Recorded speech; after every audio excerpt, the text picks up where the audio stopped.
जो यूपी कभी दंगों के लिए लगातार मशहूर था, वहां आज शांति है। जिस यूपी में किसी जमाने में माफियाओं का बोलबाला था, वहां पुलिस का अब राज चलता है।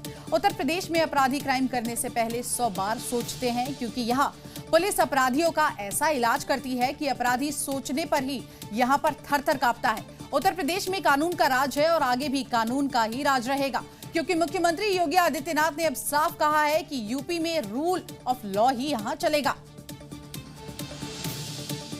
रूल ऑफ लॉ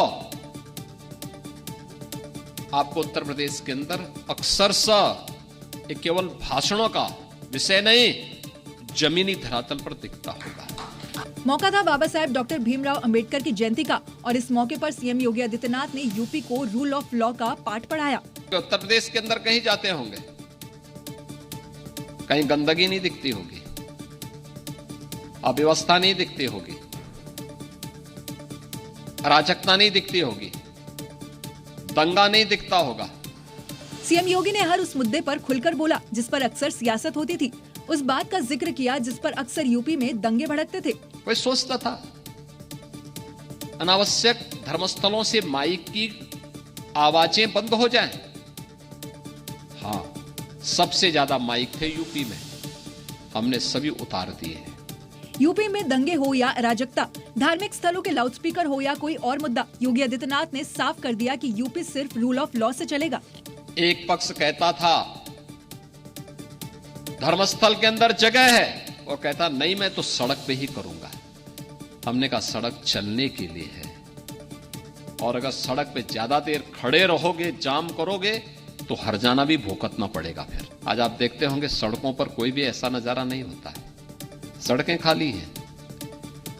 अलविदा की नमाज में भी आपने देखा होगा और ईद के अवसर पर भी देखा होगा। वक्फ संशोधन बिल के विरोध में कई राज्यों में हिंसा की तस्वीरें आई, लेकिन यूपी में सब कुछ चंगा है, क्योंकि यहाँ योगी राज है और यहाँ सारा काम कानून व्यवस्था के हिसाब से होता है। आज आप देखते होंगे कॉमन मैन को समस्या नहीं,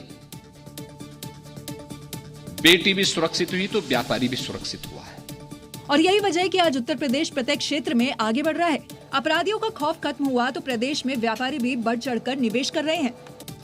और देखिए, आपने भ्रष्टाचार के कई पुल देखे होंगे, लेकिन आज हम आपको एक नया पुल दिखाएंगे। बिहार के पटना में 3,831 करोड़ की लागत से बने जेपी गंगा सेतु में दरार की खबर है। अफवाह फैल रही है कि नीतीश का पुल टूटने वाला है। महज 4 दिन पहले मुख्यमंत्री नीतीश कुमार ने पटना के जेपी गंगा सेतु का उद्घाटन किया था। 20 किलोमीटर लंबा जेपी गंगा पथ दीघा को दीदारगंज से जोड़ता है, लेकिन पथ निर्माण विभाग में उस वक्त हड़कंप मच गया जब नए नवेले इस पुल में दरार आ गई। ये देखिए, इस पुल का अभी 10 अप्रैल को उद्घाटन हुआ है, लेकिन इस पर अभी से मोटी मोटी दरारें साफ नजर आ रही हैं। और ये दरारें कोई एक जगह नहीं है, बल्कि पुल पर कई जगह ऐसी दरारें आ गई हैं। दीदारगंज के पास पाया नंबर A3 में ये दरार देखी गई, जो गंगा पथ के दोनों लेन तक फैलती नजर आई। 9 अप्रैल को मुख्यमंत्री नीतीश कुमार ने भारी तामझाम और सुरक्षा व्यवस्था के बीच पुल का उद्घाटन किया, लेकिन कुछ ही दिन बाद पुल की सड़क पर दरारें आने लगी, जो न केवल सरकार बल्कि निर्माण एजेंसियों की कार्यप्रणाली पर भी सवाल खड़े करता है। हालांकि इस बीच ये खबर भी आ रही है कि गंगा पथ पर आई दरारों को भर लिया गया और अब पुल को कोई खतरा नहीं है। ऐसे में सवाल है कि पुल की दरारों को तो भर लिया गया, लेकिन भ्रष्टाचार की दरार को कैसे भरा जाएगा।